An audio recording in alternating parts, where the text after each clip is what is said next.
మన steel plant దగ్గర ఉన్నటువంటి 4 రోడ్ల కూడలిలో జరుగుతున్నటువంటి మా నిరసన కార్యక్రమం ఏదైతే ఉందో ఇది హమారా ప్రసాద్కి వ్యతిరేకంగా మేము చేస్తున్నాం. అతను ప్రచురిస్తున్నటువంటి ఈ బుక్ ఏదైతే ఉందో అంటే అంబేద్కర్పై అనుచిత వ్యాఖ్యలు ఏవైతే ఉన్నాయో వాటిని ఖండిస్తూ అవి పుస్తకం రిలీజ్ కాకుండా అసలు అచ్చు వేయకుండా చూడాలని ప్రభుత్వానికి, ఎందుకంటే ప్రభుత్వ ప్రతినిధులు రాజకీయ నేతలు ఎవరైతే ఉన్నారో వారు కూడా బీసీలే. ఆ బీసీలు అంబేద్కర్ గారు ఇచ్చినటువంటి రాజ్యాంగం ప్రకారంగా రిజర్వేషన్ ప్రకారంగా మరి అత్యంత ఉన్నతమైన పదవులను స్వీకరిస్తూ వాళ్ళు కూడా బీసీలే.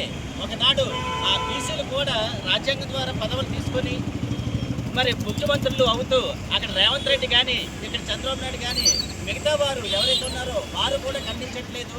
ఈ విషయంలో మేము చాలా బాధపడుతున్నాం. భారతదేశంలోకే వన్నీ తీసుకొచ్చినటువంటి మహా గొప్ప వ్యక్తి, మంచి విజ్ఞాన కలిగిన వ్యక్తిపై ఆయన అనుచిత వ్యాఖ్యలు చేయడం అనేది చాలా బాధగా మేము బాధపడుతున్నాం. మా ఎస్సీలు, ఎస్టీలు, బీసీలు మొత్తం మైనారిటీస్ అంతా కలిపి సుమారుగా 87% ఉన్నటువంటి ఈ భారతదేశంలో మరి మా అందరి మనోభావాలు దెబ్బతింటాయని మేము ఈ రోజు ఇక్కడ నిరసన చేస్తున్నాం. జై భీమ్, జై భీమ్, జై భీమ్.